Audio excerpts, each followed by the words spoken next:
أطيعوا الله وأطيعوا الرسول صدق الله مولانا العظيم وصدق رسوله النبي الكريم الأمين مولاي صل وسلم دائما أبدا على حبيبك خير الخلق كلهم هو الحبيب الذي ترجى شفاعته لكل هول من الأهوال مقتحم يا أكرم الخلق ما لي من نلوذ به سواك عند حلول الحادث العظيم نہایتی عزت و احترام کے لائق میرے پیارے نبی صلی اللہ علیہ وآلہ وسلم کے پیارے غلاموں، آج رمضان المبارک کا آخری جمعہ یعنی جمعہ الوداع ہے۔ اللہ رب العزت کا بڑا فضل و احسان ہے کہ اس نے ہمیں ایک مرتبہ پھر رمضان المبارک جیسا بابرکت اور عظمتوں والا مہینہ عطا فرمایا۔ دعا ہے کہ اس بابرکت مہینے میں جو ہم نے روزے رکھے، نماز تراویح ادا کی، جو عبادات کی، اللہ رب العزت ان کو قبول و منظور فرمائے، ان میں جو کمی کوتاہی رہ گئی ہے اس کو معاف فرمائے، اور اپنی بارگاہ سے ہمیں آئندہ بھی یہ توفیق ارزانی فرمائے کہ ہم رمضان المبارک کی برکتوں اور رحمتوں سے بہرمند ہو سکیں۔ حضرات ذوالقار، اللہ رب العزت نے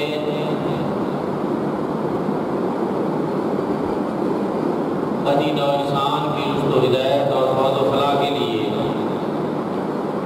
انبیاء کرام مبعوث فرمائے۔ جناب حضرت آدم علیہ السلام بھی لوگوں کو اللہ پاک کی طرف بلاتے رہے، حضرت نوح علیہ السلام بھی تبلیغ دین کا یہ فریضہ سر انجام دیتے رہے، جناب حضرت ابراہیم علیہ السلام نے بھی لوگوں کو ایک اللہ کی طرف بلایا، حضرت موسیٰ اور عیسیٰ علیہ السلام بھی یہی کام کرتے رہے، لوگوں کا اپنے رب سے تعلق جوڑتے رہے، اور بالآخر اللہ رب العزت نے حضور نبی رحمت صلی اللہ علیہ وآلہ وسلم کو آخری نبی کے طور پر مبعوث فرمایا۔ آپ رحمت للعالمین بن کر تشریف لائے، خاتم النبیین بن کر آئے، سید المرسلین بن کر تشریف لائے، اور آپ نے بھی اللہ رب العزت کی طرف لوگوں کو بلایا اور یہ فریضہ سرانجام دیا۔ رب تعالی نے قرآن مجید فرقان حمید میں ارشاد فرمایا، اطیعوا اللہ واطیعوا الرسول، اطاعت کرو اللہ کی اور اطاعت کرو اس کے رسول کی۔ یہاں رب تعالی نے حضور علیہ السلام کی اطاعت کو لازمی اور ضروری قرار دیا، لیکن جب ہم ایسے کریمہ کے اندر غور کرتے ہیں تو ہمیں وہاں پر دو اطاعتیں نظر آتی ہیں، اطیعوا اللہ، اطاعت کرو اللہ کی، واطیعوا الرسول، اور اطاعت کرو اس کے رسول کی۔ ذہن میں یہ بات آتی ہے کہ کیا اطیعوا اللہ کے بعد بھی کسی اور اطاعت کی ضرورت باقی ہے؟ اگر ایک شخص کہے کہ میں اللہ کی اطاعت کرتا ہوں، اس کے لیے یہ بات کافی ہونی چاہیے تھی کہ ایک انسان اللہ پاک کی اطاعت کر رہا ہے، کسی اور اطاعت کی اس کو ضرورت پیش نہیں آنی چاہیے تھی، لیکن یہاں اللہ پاک کی اطاعت کے بعد کسی اور کی اطاعت میں آپ اپنے اوپر لازم قرار نہیں دے رہا۔ یہ کسی مفتی صاحب کا قول نہیں، یہ کسی پیر صاحب کا فرمان نہیں، یہ کسی محقق اور دانشور کا بیان نہیں، بلکہ رب تعالیٰ خود قرآن مجید فرقان حمید میں ارشاد فرما رہے ہیں، اطیعوا اللہ و اطیعوا الرسول، اطاعت کرو اللہ کی اور اطاعت کرو اس کے رسول کی۔ گویا اطاعت خداوندی کے بعد اطاعت مصطفیٰ صلی اللہ علیہ وآلہ وسلم لازمی اور ضروری ہے، اور یہ رب تعالیٰ کی طرف سے ہمارے اوپر لازم ہے کہ ہم جہاں اللہ پاک کی اطاعت کریں وہاں اس کے رسول مکرم صلی اللہ علیہ وآلہ وسلم کی بھی اطاعت کریں۔ پھر رب تعالیٰ کو معلوم تھا کہ دنیا میں شاید کچھ ایسے لوگ بھی آ جائیں جو یہ کہیں کہ ہمارے لیے تو اطاعت خدا ہی کافی ہے، ہم تو اہل قرآن کہلانا پسند کرتے ہیں، ہمیں حضور نبی کریم صلی اللہ علیہ وسلم کی اطاعت کی ضرورت نہیں، آپ کی سنت کی ضرورت نہیں، ہمارے لیے تو صرف اللہ کا قرآن کافی ہے۔ اور رب تعالیٰ نے ان لوگوں کے لیے خصوصی طور پر یہ بیان فرما دیا کہ جہاں اللہ پاک کی اطاعت ضروری ہے وہاں اس کے رسول مکرم صلی اللہ علیہ وسلم کی اطاعت بھی ضروری ہے۔ اور پھر قرآن مجید فرقان حمید میں ایک اور جگہ پر رب تعالیٰ نے واضح کرتے ہوئے ارشاد فرمایا، وَمَن يُطِعِ الرَّسُولَ فَقَدْ أَطَاعَ اللَّهَ، کہ جس نے میرے رسول گرامی کی اطاعت کی تحقیق اس نے اللہ کی اطاعت کی۔ رسول اللہ صلی اللہ علیہ وآلہ وسلم کی اطاعت ہی اللہ کی اطاعت ہے، حضور کی محبت ہی اللہ کی محبت ہے، حضور کی نافرمانی اللہ کی نافرمانی ہے، حضور علیہ السلام کی بیعت اللہ کی بیعت ہے، حضور کا مارنا اللہ کا مارنا ہے، حضور علیہ السلام سے محبت یہ اللہ پاک سے محبت ہے، اور یہ رب تعالیٰ کا اعلان ہے، وَمَن يُطِعِ الرَّسُولَ فَقَدْ أَطَاعَ اللَّهَ، جس نے میرے رسول گرامی کی اطاعت کی اس نے اللہ کی اطاعت کی۔ اب سوال یہ پیدا ہوتا ہے کہ جس اطاعت کی ہم بات کر رہے ہیں، کیا تاریخ اسلامی میں صدیوں کے سفر میں ہمیں اس کی کوئی عملی صورت بھی نظر آتی ہے یا نہیں؟ تو جب اس سلسلہ میں ہم اسلامی تاریخ کا مطالعہ کرتے ہیں، کتب سیرت کا مطالعہ کرتے ہیں، تو ہمیں پتہ چلتا ہے کہ حضور علیہ السلام کے غلام صحابہ کرام رضوان اللہ تعالی علیہ اجمعین کی زندگیوں کا لمحہ لمحہ اطاعت مصطفیٰ صلی اللہ علیہ وسلم میں گزرا، ان کے شب و روز بھی اطاعت خدا اور اطاعت مصطفیٰ میں بسر ہوئے، پوری زندگی ان کی خواہش اور کوشش یہ رہی کہ ہم اپنا اٹھنا بیٹھنا کھانا پینا چلنا پھرنا حضور علیہ السلام کے مطابق کریں۔ یہی وجہ ہے کہ جناب سیدنا صدیق اکبر رضی اللہ تعالیٰ عنہ اطاعت مصطفیٰ صلی اللہ علیہ وآلہ وسلم میں اور محبت مصطفیٰ صلی اللہ علیہ وسلم میں اس مقام پر پہنچے ہوئے تھے کہ ایک مرتبہ باپ اور بیٹا دونوں بیٹھے ہیں اور سیدنا صدیق اکبر رضی اللہ تعالیٰ عنہ کے صاحبزادے بیان کر رہے ہیں کہ ابا جان فلاں جنگ میں جبکہ میں بھی ایمان نہیں لایا تھا، کفار کی طرف سے آیا تھا، آپ مسلمانوں کی طرف سے تھے، تو ایک ایسا وقت بھی آیا کہ آپ میری تلوار کی زد میں آ چکے تھے، لیکن میں نے اپنے باپ سے روتے ہوئے آپ کو بچا لیا اور میں نے تلوار نہیں چلائی۔ جناب سیدنا صدیق اکبر رضی اللہ تعالیٰ عنہ نے جب یہ بات سنی فرمایا بیٹے تیرے تو نے باپ سمجھتے ہوئے مجھے چھوڑ دیا اور میرے اوپر تلوار نہیں چلائی، لیکن یاد رکھ اور غور سے سن کہ اگر اس وقت تو میری تلوار کی زد میں آ جاتا تو تو کفار کی طرف سے آیا تھا، تو میں نے بیٹا سمجھ کر تجھے نہیں چھوڑا تھا، میں نے تیرا کام تمام کر دینا تھا، کیونکہ تو اللہ اور اس کے رسول صلی اللہ علیہ وسلم کے دشمنوں کے ساتھ آیا تھا۔ یہ ایک معیار ہے محبت کا سیدنا صدیق اکبر رضی اللہ تعالیٰ عنہ نے جو دیا۔ اور پھر آپ نے سن رکھا ہے کہ جب اللہ کے محبوب نے فرمایا کہ آج غزوے پہ جانا ہے، اپنا مال و اسباب لے کر آؤ، تو سیدنا صدیق اکبر رضی اللہ تعالیٰ عنہ نے حضور علیہ السلام کے اس حکم پہ لبیک کہتے ہوئے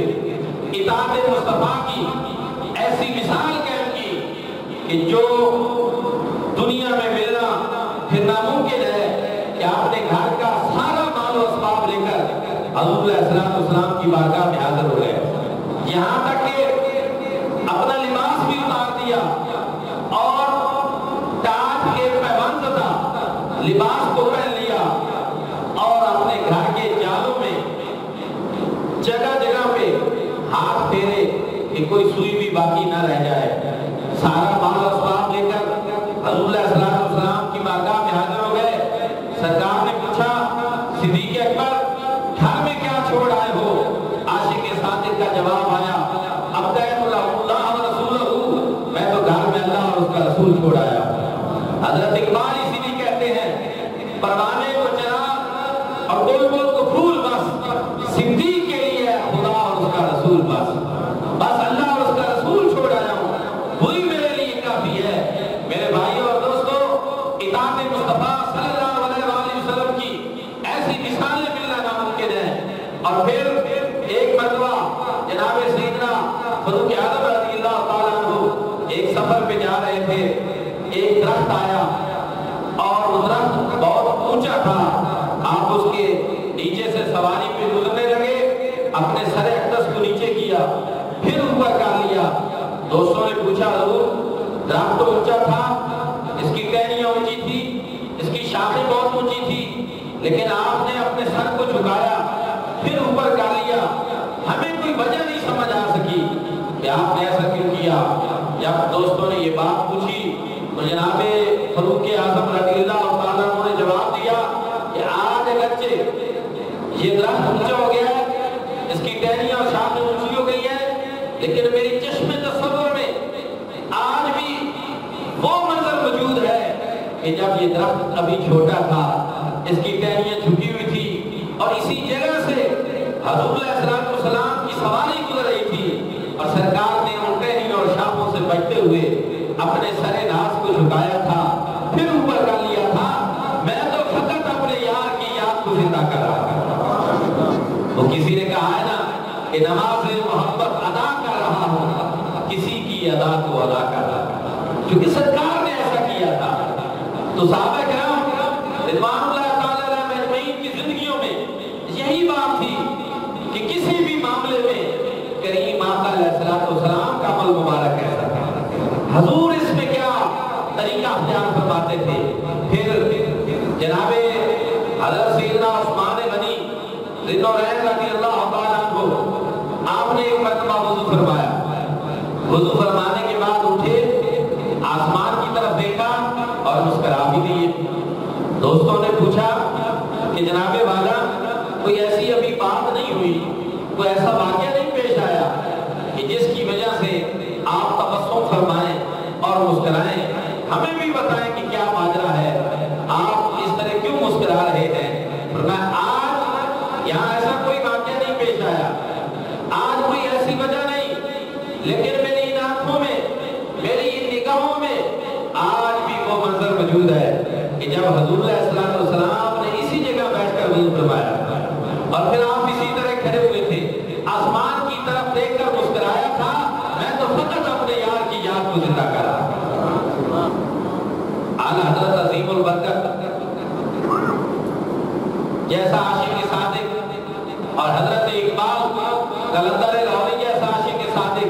اسی لیے اس مقام پہ وہ بول اٹھتے ہیں کہ مجھے کام کیا تھا رکوع سے، مجھے خبر کیا تھی سجود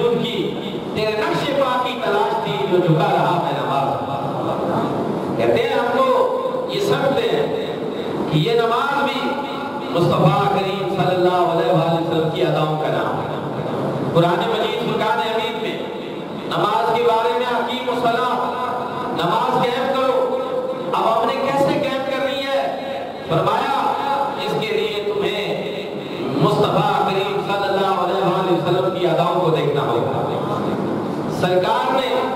جہاں قیام کیا آپ بھی قیام کریں، جہاں رکوع کیا آپ بھی رکوع کریں، جہاں سجدہ فرمایا وہاں سجدہ فرمائیں، جہاں تشہد بیٹھے وہاں تشہد بیٹھے۔ جو جو ادا میرے محبوب نے اپنائی ہے تمہیں بھی وہ اپنانا پڑے گی، تب نماز قائم ہوگی۔ اگر کوئی 2 سجدوں کی بجائے 3 سجدے کر دے، تسبیحات بھی زیادہ کر لے اور یہ سمجھے کہ میں نے تو رب کی بارگاہ میں ایک سجدہ ہی زیادہ کیا ہے نا، ایک تسبیح اور زیادہ پڑھ دی ہے، تو کیا اس کا سجدہ قبول ہوگا؟ اس کی نماز قبول ہوگی؟ کیوں نہیں ہوگی؟ کہ میرے محبوب نے 3 سجدے نہیں فرمائے، میرے محبوب نے 2 سجدے فرمائے۔ نماز ادائے مصطفیٰ صلی اللہ علیہ وسلم کا نام ہے۔ اس سے پتہ یہ چلا کہ قرآن مجید فرقان حمید پر عمل تب ہو سکتا ہے جب انسان قرآن پاک کو سمجھنے کے لیے اپنے آپ کو بارگاہ مصطفیٰ صلی اللہ علیہ وسلم میں حاضر کر دے، حضور علیہ السلام کی سنت مطالعہ پر عمل کرے، سرکار کے طریقے کو دیکھے، جس طرح صحابہ کرام رضوان اللہ تعالی علیہ مجمعین حضور علیہ السلام کی اطاعت اور اتباع کرتے تھے۔ اور حضرت مولا علی کرم اللہ وجہہ کی اطاعت مصطفیٰ صلی اللہ علیہ وسلم کی یہاں میں مثال نہ دوں تو شاید بات ہی مکمل نہ ہو کہ سرکار غزوہ سے واپس آ رہے ہیں، راستہ میں حضرت مولا علی کرم اللہ وجہہ کو بلایا اور فرمایا کہ یہ کام کر کے آؤ۔ وہ اس کام کی طرف چلے گئے۔ سرکار نے نماز عصر باجماعت ادا کر لی۔ حضرت مولا علی شیر خدا واپس آئے، جو سرکار نے کام بھیجا تھا اس کے بارے میں عرض کرنے لگے۔ ادھر حضور علیہ السلام حضرت مولا علی کرم اللہ وجہہ کی گود میں اپنے سر ناز کو رکھ کر آرام فرما ہو گئے۔ آنکھ لگ گئی، سفر کی تھکاوٹ تھی۔ اب حضرت علی شیر خدا کرم اللہ وجہہ آپ پریشان ہو گئے کہ میں نے سرکار کے حکم کی وجہ سے کام پہ گیا تھا، نماز سے رہ گیا، نماز عصر ابھی نہیں پڑھی اور سورج بھی غروب ہوتا جا رہا ہے، سرکار بھی آرام فرما ہے۔ اب سرکار کو بیدار کروں تو حضور علیہ السلام کے آرام میں خلل آتا ہے، اور اگر نہ بیدار کروں تو نماز عصر جاتی ہے۔ اور یہ نماز عصر وہ ہے کہ جس کے بارے میں تاکید ہے کہ حافظوا علی الصلاۃ والصلاۃ الوسطی، کہ تمام عبادتوں کی حفاظت کرو، لیکن یہ جو درمیانی نماز ہے اس کی حفاظت کرنا زیادہ ضروری ہے، تاکید ہے۔ اب کیا کیا جائے میرے بھائی اور دوستو؟ آج ہم حضرت مولا علی شیر خدا کا نام لیتے ہیں، لیکن نماز سے وہ والی محبت نہیں، نمازیں رہ جاتی ہیں، ہمیں کوئی پریشانی نہیں ہوتی، ہونی چاہیے۔ آپ تو پریشان ہو گئے اور تکلیف میں مبتلا ہو گئے کہ میری نماز عصر جا رہی ہے، لیکن آپ کو پتہ ہونا چاہیے کہ عشق اور عقل کی جنگ میں ہمیشہ عشق ہی جیتتا ہے۔ عقل کا فیصلہ یہ تھا کہ سرکار کو میدان کر دیا جائے، عشق اور ادب کا تقاضا یہ تھا کہ سرکار کے آرام کا خیال رکھا جائے۔ اور پھر حضرت مولا علی شیر خدا نے یہ فیصلہ کر دیا کہ ٹھیک ہے، عبادات کی بڑی اہمیت ہے،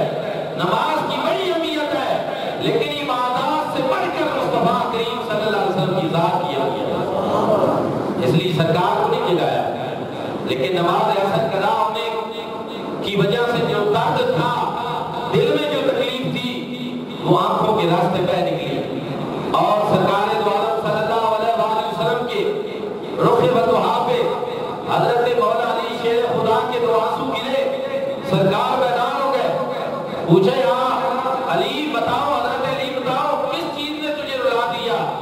حضرت مولا علی عرض کرتے ہیں یا رسول اللہ، نماز عصر قضا ہو گئی، اس وجہ سے مجھے تکلیف ہوئی اور یہ آنسو نکلے ہیں۔ میرے بھائی اور دوستو، ساری دنیا روتی رہتی ہے، کبھی کوئی حال نہیں پوچھتا،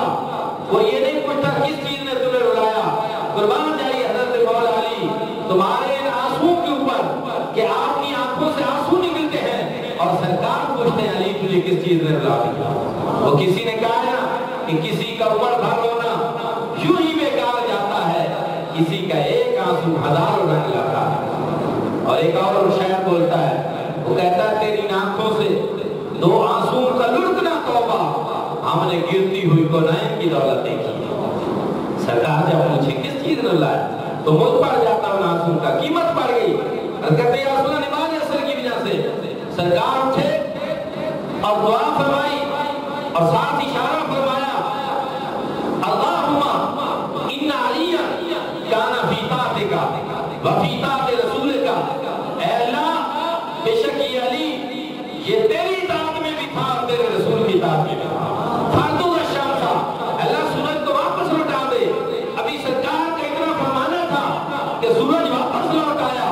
اور اعلیٰ حضرت دنوں طرف اٹھی، فرماتے سورج الٹے پاؤں پر دے، چاند ہو اشارے سے چاک، اندھے نزدیک دیکھ لے قدرت رسول اللہ۔ تم تو زمین کے اوپر مصطفیٰ کریم صلی اللہ علیہ وآلہ وسلم کے اختیارات کی بات کرتے ہو، یہ نہیں دیکھتے کہ زمین تو زمین، سرکار کا اختیار تو عرش کے اوپر بھی چل رہا ہے، چاند اور سورج جو ہے وہ بھی سرکار کے حکم کے تابع ہیں، سرکار کی اتباع کر رہے ہیں، حضور کے فرمان کی فرما برداری کر رہے ہیں، اور سرکار انگلی کے ایک اشارے سے چاند کے دو ٹکڑے کر دیتے ہیں، اور سرکار کے ایک اشارے سے سورج الٹے پاؤں لوٹ آتا ہے۔ تو یہ اختیار کس نے دیے سرکار کو؟ یہ توفیق کس نے دی؟ یہ قدرت کس نے دی؟ تو کہنے دیجیے یہ میرے رب کی عطا ہے، یہ اللہ رب العزت کا کرم ہے حضور کے اوپر۔ اسی لیے اعلیٰ حضرت کہتے ہیں سورج الٹے پاؤں پلٹے، چاند ہو اشارے سے چاک، اندھے نزدیک دیکھ لے قدرت رسول اللہ۔ میرے بھائیوں، پھر اس میں قابل غور بات یہ ہے کہ حضرت مولا علی شیر خدا کرم اللہ وجہ نے تو اپنی نماز جو ایک فرض ہے وہ حضور علیہ السلام کے اوپر قربان کر دیا، حضور کے آرام پہ قربان کر دیا، اور پھر اس کا نتیجہ کیا ہے کہ سرکار نے بھی مہربانی کی، رب تعالی نے بھی مہربانی کی، سورج پھر واپس لوٹ آیا، حضرت مولا علی نے نماز ادا کی۔ یہاں اعلیٰ حضرت اسی لیے کہتے ہیں مولا علی نے باری تیری نیند پر نواز، وہ بھی جو سب سے خطر اعلیٰ اثر کی ہے۔ دوستان گرامی کرر، پتہ ہی چلا کہ نماز کی اہمیت اپنی جگہ، عبادات کی اہمیت اپنی جگہ، لیکن ایک ساری چیزوں سے بڑھ کر مصطفیٰ کریم صلی اللہ علیہ وسلم کی ذات کی اہمیت، اور حضرت مولا علی نے اطاعت مصطفیٰ صلی اللہ علیہ وآلہ وسلم کا وہ نمونہ پیش کیا کہ جس کی مثال بھی ملنا ناممکن ہے۔ اور پھر ایک اور بات ہے کہ یہ اطاعت جو ہے یہ اس کی تین قسمیں ہوتی ہیں، اطاعت بالخوف، اطاعت بالغرض اور اطاعت بالمحبت۔ اگر کسی شخص کا خوف ہو، ڈر ہو، تو پھر بندہ اس خوف اور ڈر کی وجہ سے اس کی بات مان لیتا ہے، اطاعت کرتا ہے۔ استاد ہیں، ہم پڑھاتے ہیں اور ہم دیکھتے ہیں کہ جب استاد صاحب کلاس میں آ جائیں تو بچے بڑے مؤدب اور بڑے خاموش فرمانبردار بن جاتے ہیں۔ استاد صاحب کلاس سے غائب ہو جائیں پھر شور شرابہ کرتے ہیں، بچے ہیں شرارتیں کرتے ہیں۔ تو وہ جو بچوں کی اس وقت اطاعت ہوتی ہے وہ خوف کی وجہ سے ہوتی ہے، اطاعت بالخوف، اور ایک ہوتی ہے اطاعت بالغرض، کسی سے کام نکلوانا ہوتا ہے، مجبوری ہوتی ہے، بندہ پھنسا ہوا ہوتا ہے، وہ جو کہتا ہے بندہ اس کی بات مان لیتا ہے کہ چلو جی میں نے اپنا مسئلہ حل کروانا ہے، آج اس کی بات مان لیتے ہیں۔ یہ ہوتی ہے اطاعت بالغرض، لالچ کی وجہ سے، غرض کی وجہ سے۔ اطاعت بالخوف اور اطاعت بالغرض، یہ دونوں جو قسمیں اطاعت کی یہ کامل نہیں ہے، یہ ناقص ہے، یہ ادھوری ہے، خوف کی وجہ سے، لالچ کی وجہ سے۔ ایک تیسری قسم ہے اطاعت بالمحبت، خوف بھی نہیں، ڈر بھی نہیں، بلکہ دل سے انسان کسی سے پیار کرتا ہے اور پھر اس پیار اور محبت کی وجہ سے اس کی اطاعت کرتا ہے، ہوتی ہے اطاعت بالمحبت۔ اور ایک مرید صادق جب اپنے شیخ کامل سے سچا پیار کرتا ہے تو آپ دیکھتے نہیں کہ کتنے ایسے مرید ہوتے ہیں جو اپنے پیر کے رنگ میں رنگ جاتے ہیں، چہرہ اسی طرح بنا لیا، وضاحت اسی طرح بنا لی، ٹوپی وہی والی پہن لی، امامہ اسی طرح باندھ لیا، اداب و ادوار اسی کی طرح اپنا لی۔ کیوں؟ کیونکہ شیخ سے محبت ہے۔ میرے بھائی اور دوستو، صحابہ کرام رضوان اللہ تعالیٰ علیہ اجمعین کی جو حضور علیہ السلام سے محبت تھی، وہ خوف کی وجہ سے نہیں، وہ غرض کی وجہ سے نہیں، وہ سرکار سے محبت کی وجہ سے حضور کی اطاعت کرتے تھے۔ اور آج میں بھی آپ کو یہی درس دینا چاہتا ہوں کہ جو ہمیں کریم آقا علیہ السلام سے محبت ہے، اس کا تقاضا یہ ہے کہ سچی محبت انسان کو محبوب کی اطاعت کے اوپر اکساتی ہے اور بارتی ہے۔ اگر ہمارا دعویٰ یہ ہے کہ ہم حضور کے وفادار ہیں، حضور کے غلام ہیں، حضور سے پیار کرتے ہیں، حضور سے عشق اور محبت کرتے ہیں، تو پھر ہمیں یہ بھی دیکھنا ہوگا کہ کیا حضور علیہ السلام کا رنگ پھر ہمارے اوپر چڑھ رہا ہے کہ نہیں، پھر ہماری عادات و اقوال اپنے محبوب کے رنگ میں رنگی جا رہی ہے کہ نہیں، پھر ہمارا اٹھنا بیٹھنا اپنے محبوب کی طرح ہے کہ نہیں، اس کی سیرت کے سانچے میں ہم ڈھل رہے ہیں یا نہیں۔ اس لیے یہ ضروری ہے کہ جہاں ہم حضور علیہ السلام کی غلامی کا دعویٰ کرتے ہیں، وہاں ہمارے دل میں حضور علیہ السلام کی اطاعت بھی ہونا ضروری ہے۔ اور پھر یہ محبت جو ہے یہ بھی کسی سے ایسے ہی نہیں ہو جاتی، محبت کے لوازمات ہیں، جہاں وہ پائے جائیں پھر انسان کو اس سے محبت ہوتی ہے۔ اور محبت کا پہلا لازمہ یہ ہے کہ انسان جس سے محبت کرتا ہے وہ تب کرتا ہے جب وہ حسن و جمال میں بے مثال۔ کبھی کسی کوڑے سے کسی نے محبت کی ہے؟ حسن و جمال، خوبصورتی، یہ محبت پہ اکساتی ہے۔ دوسری چیز کہ جس سے انسان محبت کرے وہ کمال میں بھی بے مثال ہوگا۔ اور تیسری چیز یہ کہ انسان جس سے محبت کرے وہ سیرت میں بھی بے مثال ہوگا۔ خوبصورتی، ظاہری خوبصورتی، سیرت کی خوبصورتی اور کمالات، یہ ایسی چیزیں ہیں جو انسان کو محبت پہ مجبور کرتی ہیں۔ تو اگر یہ بات ہے تو پھر آپ دیکھیں اس کائنات میں حضور علیہ السلام کی صورت جیسی کسی کی صورت بھی نہیں ہے، اور میرے آقا کی سیرت جیسی کسی کی سیرت بھی نہیں۔ یہی وجہ ہے کہ حضور علیہ السلام کے رخ زیبا کو جس نے دیکھا وہ دل و جان سے فدا ہو گیا، 100 جان سے فدا ہو گیا، اپنا دل حضور کو دے بیٹھا۔ حضرت عبداللہ بن سلام یہودیوں کے عالم دین تھے، تورات کو یاد رکھے ہوئے تھے، کہا میں جاتا ہوں اپنے علم کے زور پہ، جو تورات کا علم میرے پاس ہے، میں حضور علیہ السلام سے مناظرہ کروں گا، اپنی بات منوا لوں گا۔ وہ آیا، کتابیں ساتھ لے کر آیا، حضور علیہ السلام کی بارگاہ میں پہنچا، چہرہ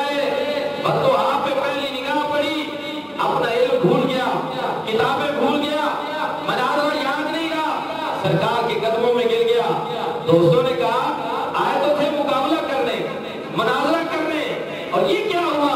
اس نے کہا یہ جو چہرہ میں نے دیکھا ہے، یہ جو رخ بدوہا کو میں نے دیکھ لیا ہے، میرے دل نے گواہی دی ہے، یہ چہرہ کسی جھوٹے کا نہیں ہو سکتا۔ جس کو اللہ رب العزت نے جس کے چہرے پہ اتنی رونقیں اور اتنی بہاریں عطا فرمائی ہیں، وہ چہرہ کسی جھوٹے کا نہیں ہو سکتا۔ کی اعجاز حسن بے تیرے جڑ آوے رو بک جا۔ اسی لیے وہ آدم چشتی نے بڑا خوبصورت نقشہ کھینچا، کہتا تو اجے میرا محبوب نہیں دکھا جنو ویکھ کے چن شرماوے۔ لوگ باتیں کرتے ہیں، عیب نکالنے کی کوشش کرتے ہیں، تو آدم چشتی صاحب کہتے ہیں یہ ان کا قصور نہیں ہے۔ کیوں؟ کیونکہ انہوں نے ہمارے دلبر کو دیکھا ہی، انہوں نے ہمارے محبوب کو دیکھا ہی نہیں ہے۔ اگر دیکھ لیتے تو پھر یہ نوبت نہ آتی، تو اجے میرا یار نہیں دکھا جنو ویکھ کے چن شرماوے، اتی راتی دن چڑھ جاوے، جو رخ تو نقاب اٹھاوے، جو نکلے سیر کرن نو سارا گلشن سیس نواوے، یہ ہاتھ کھلا وچ رکھدا ہاتھ کھلا تو وچ جاوے، علم خدا نے اے نہ دیتا جڑا عقل وچ نہ آوے، عقل خدا نے اے نہیں دیتی جڑی علم وچ نہ آوے، یہ ہاتھ اگڑے تے انج پیا جاوے جویں میں خانہ کھل جاوے، کی اعجاز حسن وچ تیرے جڑا آوے او وک جاوے، پھر تیرے مول ہی دنیا کوئی ورلے ہی جان بچاوے، اعظم نے دا سونا ماہی سانو کدھر نظر نہ آوے۔ اللہ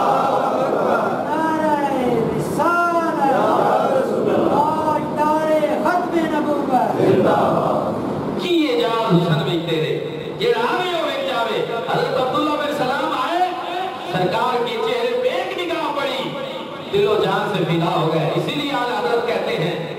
کرو تیرے نام پہ جان فدا، نہ بس ایک جان دو جہاں فدا، دو جہاں سے بھی نہیں جی بھرا، کروں کیا کروڑوں جہاں نہیں. وہ کمال حسن حضور ہے کہ گمان نفس جہاں نہیں، یہ پھول خاص سے دور ہے، یہ شمع ہے کہ دھواں نہیں. تیرے آگے ہیں یوں دبے لچے فصحا عرب کے بڑے بڑے، کوئی جانے کے منہ میں زبان نہیں بلکہ جسم میں جان. میرے بھائی اور دوستو، وہ حسن اللہ نے اپنے محبوب کو عطا فرمایا تھا کہ جب تاجدار گلرا نے اس کی ایک جھلک دیکھی تو پکار اٹھتے ہیں مکھ چند بدر شاہ شانی ہے، متھے چمکے لاٹ نورانی ہے، کالی زلف تے اکھ مستانی ہے، محبور رکھا حرمت بریاں سبحان اللہ ما اجمل کا ما احسن کا ما اکمل کا. کتھے میرے علی کتھے تیری ثنا گستاخ اکھیاں کتھے جائے. دوستان گرامی قدر، اللہ رب العزت نے جو سرکار کو حسن و جمال عطا فرمایا وہ کسی کو عطا نہیں فرمایا، اور جو سیرت کی خوبیاں بھی اللہ نے حضور کو عطا فرمائی وہ کسی اور کو عطا نہیں فرمائی. ام المومنین سید عائشہ صدیقہ رضی اللہ تعالی عنہا سے کسی نے پوچھا کہ ام المومنین آپ نے سرکار کو بہت قریب سے دیکھا ہے، اٹھتے بیٹھتے دیکھا ہے، چلتے پھرتے دیکھا ہے، سوتے جاگتے دیکھا ہے، کھاتے پیتے دیکھا ہے، ذرا بتائیے تو صحیح کہ حضور کے اوصاف حمیدہ کیسے ہیں، سرکار کے اخلاق کریمہ کیسے ہیں. سرکار کے اخلاق کریمہ کے بارے میں جب ام المومنین سے پوچھنے والے نے یہ پوچھا تو آپ نے فرمایا الست تقرأ القرآن، کیا تم نے قرآن کو نہیں پڑھا؟ کانا خلق القرآن، ایک طرف قرآن کو رکھ دو، ایک طرف صحب قرآن کو رکھ دو، تمہیں جو خوبی قرآن میں نظر آئے گی وہ صحب قرآن میں نظر آئے گی. دوستان گرامی قدر، یہی وجہ ہے کہ پھر رب سرکار کے خلق کے تذکرے قرآن میں فرماتا ہے. فرمایا وَإِنَّكَ لَعَلَىٰ خُلُقٍ عَظِيمٍ، اے محبوب بے شک آپ تو صاحب خلق عظیم ہیں. آپ کے اخلاق تو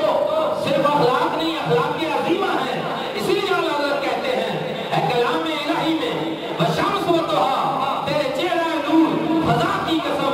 تیری خلق کو حق نے جمیل کیا،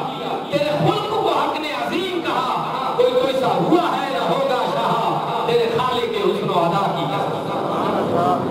میرے بھائیوں، اور حضور علیہ السلام کو اللہ نے جو کمالات عطا فرمائے تھے اس جیسا کمال بھی کسی کو عطا نہیں فرمایا. ایک کافر آیا آ کر کہتا ہے یا رسول اللہ آپ اللہ کے سچے نبی ہیں. میں اللہ کا سچا نبی ہوں. میں کب مانوں گا جب وہ سامنے جو درخت ہے آپ اس کو حکم دیں اور وہ چل کر آپ کے پاس آ جائے تو پھر میں مان جاؤں گا کہ آپ اللہ کے سچے نبی ہیں. حضور علیہ السلام نے فرمایا کہ ٹھیک ہے، تو ہی اس جہاں سے جا کر اس درخت کو یہ پیغام دے دے کہ تجھے رسول اللہ بلاتے ہیں. میرے بھائیوں، جب وہ کافر اس درخت کے پاس گیا اس کو جا کر کہا کہ تجھے اللہ کے رسول بلاتے ہیں، اس درخت نے ایک دفعہ اپنے آپ کو دائیں طرف کیا، پھر بائیں کیا، پھر آگے کیا، پیچھے کیا، اپنی جڑیں اکھیڑ دی اور اپنے آپ کو گھسیٹتے گھسیٹتے سرکار کی بارگاہ میں لے آیا. حضور نے اشارہ کیا واپس چلا جا، وہ واپس چلا گیا. امام شرف الدین مصیری مشہور زمانہ قصیدہ بردہ شریف میں بڑا خوبصورت نقشہ کہتے ہیں جاءت لدعوت الاشجار ساجدۃ تمشی علی ساکن بلا قدمی. یا رسول اللہ جب آپ درخت کو بلاتے ہیں تو آپ کی دعوت پہ درخت جو ہے وہ لبیک کہتے ہوئے آپ کے پاس حاضر ہو جاتے ہیں اور بغیر قدموں کے چل کر آپ کی بارگاہ میں حاضر ہو جاتے ہیں.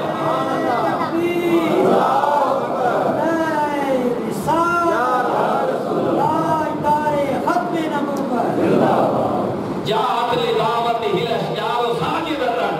آپ کی دعوت پہ درخت سجدہ کرتے ہوئے آپ کی بارگاہ میں حاضر ہو جاتے ہیں. تمشی علی ساکن بلا قدمی، چل کر آنے کے لیے تو قدموں پر ہونا ضروری ہے، لیکن یا رسول اللہ جب آپ بلاتے ہیں تو درخت کے قدم نہ بھی ہو تو چل کر آپ کی بارگاہ میں آ جاتے ہیں. دوستو، یہ وہ کمالات ہیں جو اللہ نے اپنے محبوب کو عطا فرمائے، جو اتنے حسن و جمال والا ہو، جو ایسی سیرت والا ہو، جو ایسے مرمونے مکھڑے والا ہو، اور جس کے کمالات ایسے ہوں تو پھر رب تعالیٰ اپنے محبوب کے بارے میں یہ اعلان بھی کرتے ہیں قُلْ إِن كُنتُمْ تُحِبُّونَ اللَّهَ فَاتَّبِعُونِي يُحْبِبْكُمُ اللَّهُ. کہ محبوب فرما دیجئے اگر یہ لوگ اللہ سے محبت کے دعویدار ہیں